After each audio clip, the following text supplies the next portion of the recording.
ইরান-ইসরায়েলের সংঘাত যুক্তরাষ্ট্র কি যুদ্ধের প্রস্তুতি নিচ্ছে?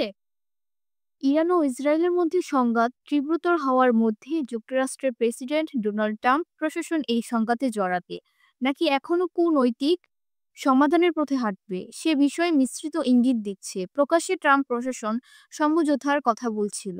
যুক্তরাষ্ট্র ও ইরানের সমঝোতার আলোচনাকারীরা চলতি সপ্তাহে বসতে চেয়েছিলেন, কিন্তু এর ১৪ ঘন্টা পর যখন ইসরায়েল ইরানের হামলা শুরু করেছে, ট্রাম্প তখন এক পোস্টে বলেন তিনি ইরানকে একটি চুক্তিতে পৌঁছাতে ৬০ দিনের সময়সীমা বেঁধে দিয়েছেন এবং সেই সময়সীমা পার হয়েছে। এরপর রোববার ট্রাম্প জোরের সঙ্গে বলেন যে ইসরায়েল ও ইরানের একটি চুক্তি করা উচিত এবং তার সহায়তা নিয়ে দেশ দুটি তা করবে। ট্রাম্প কি যুদ্ধে জড়াবেন?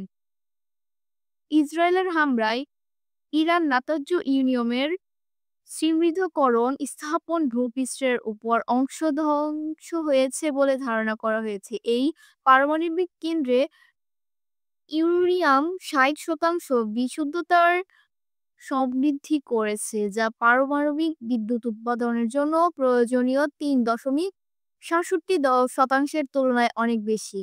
কিন্তু পারমাণবিক বোমা তৈরির জন্য প্রয়োজনীয় ৯০% নিচে। এই মুহূর্তে তিনি ইসরায়েলদের বিজয়ী হওয়ার সম্ভাবনা দেখছেন। সেই কারণেই তিনি এই অবস্থান বজায় রাখছেন এবং আমি মনে করি এটাই ইসরায়েলের প্রতি আমাদের এক ধরনের মৌন সমর্থন। যুক্তরাষ্ট্রের কাছে কিছু ছাড় দিলেই ইরান তা সম্মানের সঙ্গেই মেনে নিতে পারে, কিন্তু ইসরায়েলের কাছে তারা পারবে না। যদিও শেষ পর্যন্ত তাদের আর কোনো উপায় নাও থাকতে পারে।